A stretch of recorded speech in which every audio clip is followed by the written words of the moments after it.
Hi everyone, this is Bhupesh. You're welcome to my Professor Note, and this is our series of history of British literature, and this is a very first class. And in this complete series, we will be covering all the aspects of the British literature from exam perspective. And in this class, which is on the Anglo Saxon, we will be covering all the aspects that you need to know in order to crack your English literature competitive exam. And this series is going to help you immensely in all your JRF, SET, GATE, TATE, TGT, PGT, and all other English literature entrance examination.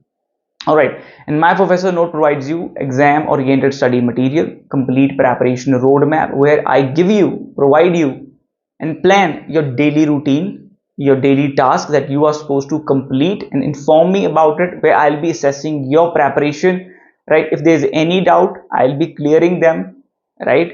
And we will also create a timetable, so this whole process, this whole journey of this exam preparation become easy for you. All right, so let's start today's video. Here I have written down few dates and names, as mugging things up is not an easy task, so it's better to have a record of these things. Okay, so most of you know this, that the Anglo-Saxon age started in the 450 AD to 1066. This much knowledge all of you have. This is the Anglo-Saxon age, right? And now here we will be looking into its historical aspect, its literary aspects, all those important writers, all those important works, and that how did these dialects and the language was evolved, right? It also has a very important aspect of the language that we also need to know, and I'll be discussing all of these things here in this video itself. All right, so the very first thing that we need to know, that Anglo-Saxon age started during this period. But prior to this, what is the story of the England, that how did England actually came into existence? So in Europe there was an island where the Celtics, who are known the original inhabitants of the England. Your present day England was this island where these Celtic tribes migrated in the 15th century, in the 5th century. In Celtic tribe we had the Brythons and your Gaelics, right? And incidentally, your name Britain has emerged out of the Brythons tribe. The name of Britain has come from the Brython tribe. Okay, then what happened in 55 BC? In 55 BC, your Romans, who were at the time the most dominant army force, they were invading this island repetitively, and in the 55 BC they took a hold on the entire land, and then till 407 AD they had a control over this land. But in 407 AD they had to withdraw, they have to left this land. Why? Because the Visigoths, who the Visigoths, who were the Visigoths, they were the German tribes, a violent German tribes who were invading their homeland, who were invading the Romans' homeland, Rome. So in order to defend their own home soil, they had to withdraw from the England in 407. And your Celtic tribes, who are the original inhabitants of the England, they became vulnerable from the outside invasions and their neighboring tribes, the Pictish and Scottish, who Picts and Scots start invading them,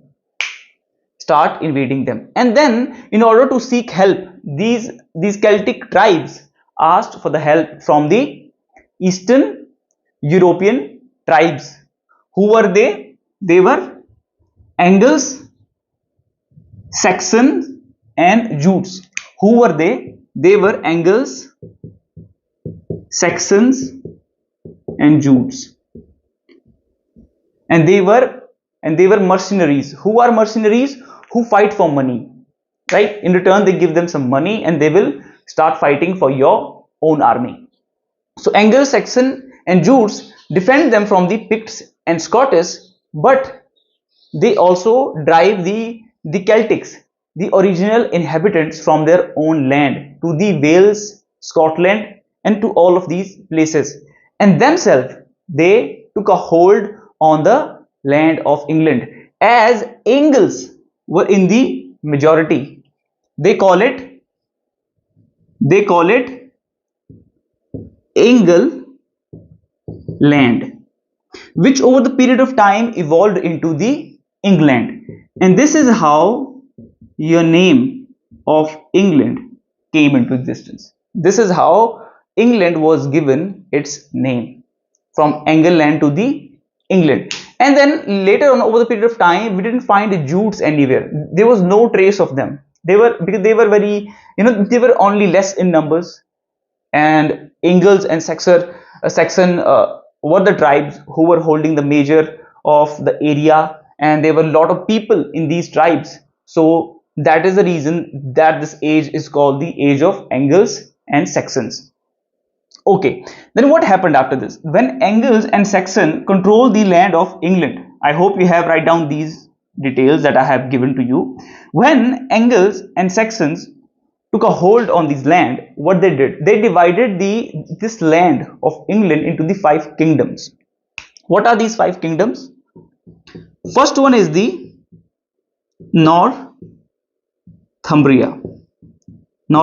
right? Second one is the your Mercia, Mercia. Third one is the East Anglia. Fourth one is the Kent. Fifth one is the West Saxon. And King Alfred was the king of West Saxon, who reigned here from 871 to 899.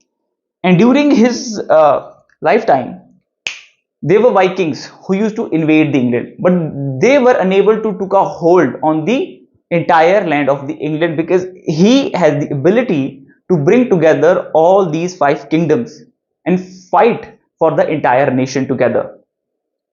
But in 787, as Vikings started invading the England, they start living with them. And during this time, there was also the continuation of the Anglo Saxons. They were also staying there, but Vikings were repetitively invading them. So it is not that they throw out the entire tribe of the Viking. They were living with them, but the majority of the people were of the Angles and Saxon tribes. So they had a control and dominance over the land, not the Vikings. But they still were living from 787 to 1066 in the England, right? And then the another important event which took place beside this is the invasion of Danes, right, which took place in the 876. Until 1013, almost the 3 kingdoms, which includes in Northumbria, your Mercia, and your East Anglia, they were under their control, right? The last king, which is your Harold Godwinson, he was the Danish king. As your Anglo-Saxon age came to its last point when your king of Normandy, William, conquered the England, so he was given the title of the Anglo-Saxon king as well, because not the entire nation was under the hold of the Danish people, because there was a part of it which is the West Saxon that still were under the hold of the Anglo-Saxon people, and they were living with them, right? They were not revolting against each other. They were in a very peaceful coexistence, right, as were the Romans. So your Harold Godwinson was a Danish king, right, who was defeated in the Battle of Hastings in December 1066 from the William, who was the king of the Normandy, France. He was a Danish king, but he was also called the Anglo-Saxon king too, right? So yeah, these are some of the events that you have to keep in your mind. We are just looking at the historical aspect only right now. The another thing now comes here is the dialogue, is the dialects, the languages which were being uh, followed in these five kingdoms, right? So very first one is the Northumbrian dialect. Very first one is the Northumbrian dialect. Your Cadmons, Hemans are written in the Northumbrian dialect, right? Your Cadmon, Hemans are written in the Northumbrian dialect. Okay, Hemans are the songs that we sing in the praise of somebody, venerating someone, mostly the deity, the gods, right? And these poems which were written during this time period, they had the themes of Christianity and the religion more, right? They were venerating their lords, the Christ and their religion. That was the main topic, that was the main subject of their literature during this time. And oral literature was prevalent during this time period. There was no written literature that much we get to see during this time period. So it was the tradition. So the tradition of the oral literature was followed during this period. Okay, Northumbrian was the very first dialect. Then the second one is the second one. What is that? That is your Mercian dialect. That is your Mercian dialect. Then the third one we have your Kentish dialect. Kentish dialect. And then the fourth one we had your West Saxon dialect. West Saxon dialect. And West Saxon dialect was a supreme dialect, as it was the language of the King Alfred, right? So it was the supreme dialect than all of these other dialects which were being spoken in the England back then. So some of the concepts which must have got clear to you, that how England came into existence and how was its history like. What are the very important kings, like King Alfred is the one, and why did West Saxon became a supreme dialect than the other languages. And the one important thing that I want to tell you here is about the King Arthur, right, who was famous in the 15th and 16th century. And it is being said that he was a fictional king, because we don't get to see him in the historical documents, and neither in the Anglo Saxon chronicles, right? That is one of the historical document of the England, written by the Geoffrey of Monmouth, right? It hold the record from your 16th BC to the 1154. From 16 BC to 1154, this much time period is recorded in the Anglo Saxon chronicles, which is written by the Geoffrey of Monmouth. Geoffrey of Monmouth, right? And this is one of the prose work of the Old English. So make sure you write it down. Another prose work of this time period, which was also translated by the King Alfred into English from the Latin language, that is the Bede's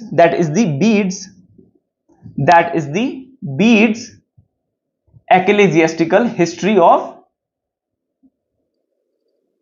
English people. Ecclesiastical means it is a history of the Christianity and the church, like the Christian religion. It is a history of the Christian religion, written by the Bede in 731 in the Latin language. It was written, right? And then later on it was converted into the English by the King Alfred. He was the one who translated it. It is being said maybe he patronized those people to whom he has given this task of converting it into the English language, in the Old English language, right? So these are the historical aspects that we have to keep in mind. So we started from the 55 BC. That's when the Roman invaded the Celtic tribe who were living on the island which is known today as England, right? And it ended in the 1066 with the Battle of Hastings, when your William, the King of Normandy, France, came to England and defeated the Harold Godwinson. Who did he defeated? Harold Godwinson. He was the last Danish king and last Anglo Saxon king as well, because your Anglo Saxon period came to the end in the 1066 in December month. It was. Before this, there was another battle which took place, that was also in the 1066. That was the Stanford battle, and it was fought between the England and the Norway, and England defeated the Norway in this battle. So because there was only the 3 weeks gap between the Battle of Hastings and this battle, so they were unable to fight back. Within this very short period of time, they did not have the sources. That is given the reason of the defeat, but we have no need to go into this much depth as it will be redundant. But in some exams I have found, whether it is a set exam, like your West Bengal set, we have a lot of set exams, right? They ask such a questions, that between whom, which battle, like Battle of Hastings, when it was being fought, right? Who are the kings, the name of the king, who was defeated. So all these information you have to keep in mind. Let me go to get my duster. Okay, so that's how this period come to an end, and these are the details. I hope I did not muddle up all these information on your paper the way I did on my board. I hope you wrote down every single thing in a right way. I want to give you this, a bird eye view. So next time when somebody asks you what was Anglo-Saxon age was like, so you should know that who were the original inhabitants, what was happening, what battle took place, what are the dialects, right? All these things should be clear for you. So this is the historical aspect. Now we will come to the literary aspect of this age, right? They are the important poems. One is the Beowulf, that we all know. Beowulf, right? So the Beowulf is the king of Geats, and Geats was the Swedish tribe. So he was invited by the Hrothgar, a Danish king, to protect him from the Grendel, a monster who was attacking him. And when the Beowulf arrived, he refused to use any weapon against the Grendel, because he think of himself equal in power to the Grendel, and he defeated him with hands. And then he was awarded the sword by the Hrothgar. The name is Hrothgar. He awarded him the sword called the Nagling. What is the name of the sword? Nagling, right? And then the second fight that he had, in order to prove his fearlessness and strength, with the mother of the Grendel, the monster named Grendel, right? You have to remember these names only, because this is from where the questions will be asked. What is the name of the monster? Why he was invited by the Hrothgar, right? Which monster did he kill at the first place? So then he killed the Grendel's mother in the second fight, and the third fight he had with the dragon in his own homeland, with the dragon who gave him a fatal wound, which became the reason of his death, and he eventually died, the Beowulf. And then as a tribute, a tower was erected on his headland, in his memory, by the attendees who were attending his funeral. They erected that tower on his headland, right?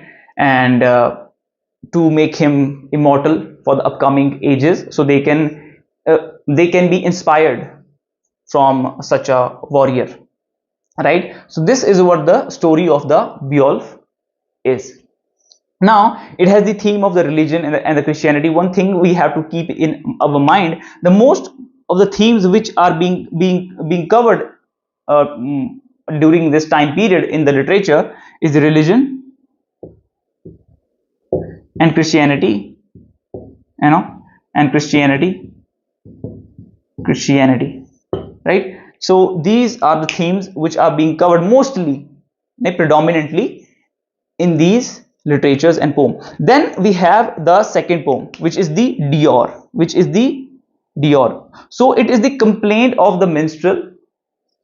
It is the complaint of the minstrel who did service to his lord for years with complete devotion, but later on he was replaced by his rival. So he's lamenting, he's grieving. This is what this poem is about. Then we have the other poem, which is the dream of the rood. The dream of the rood. The dream of the rood. The rood means the Christ's cross. What does rood mean? Rood means the Christ cross. This one. And there is a person who having the dream about it. There is this person who witnessed the crucifixion of the Jesus, and he is narrating the account of that crucifixion. This is what your dream of the rood is about, right? These are the three of our poems that we have covered. Now comes a very important anthology of the Anglo-Saxon time period. I hope you have wrote down all of them.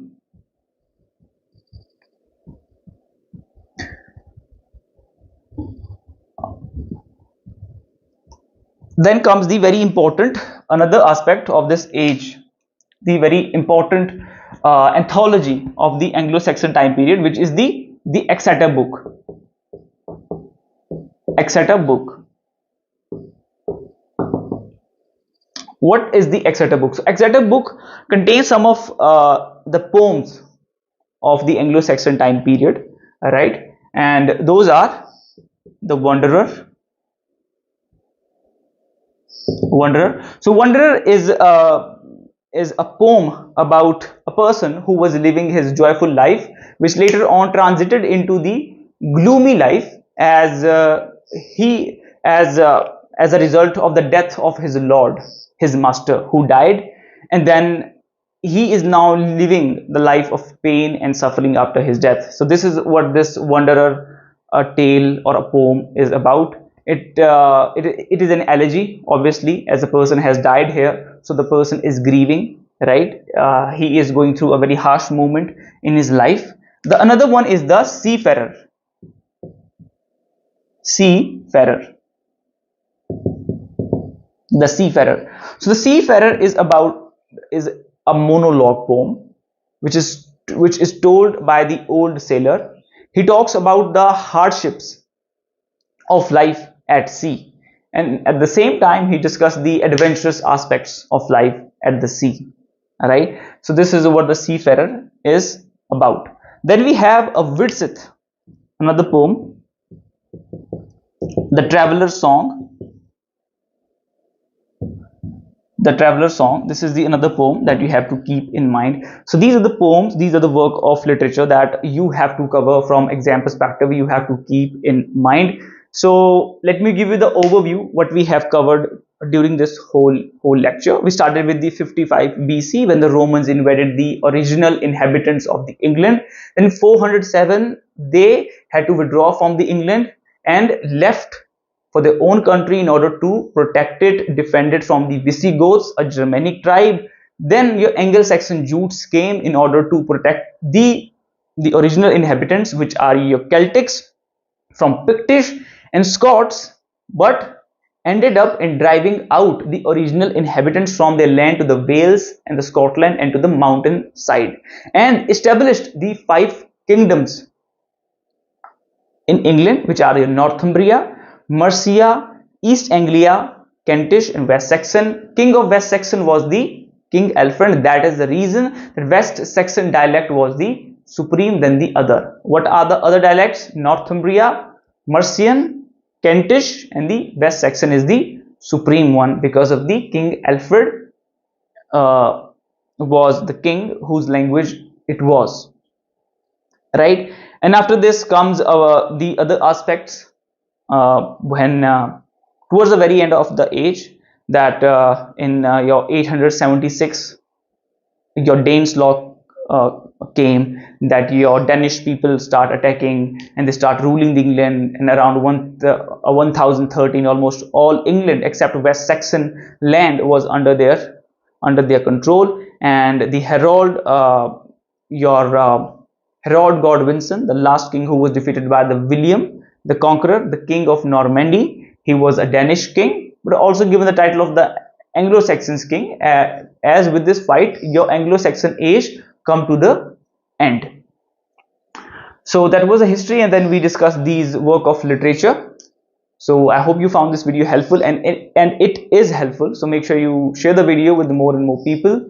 And in second video I will see you soon, where we will be covering the your Norman period or your Middle English period. So thanks for watching, and to get access to the mentorship and the exam oriented study material, you can contact us on the given number. Very soon I'll be back with another relevant video. Till then, this is Bhupesh signing off.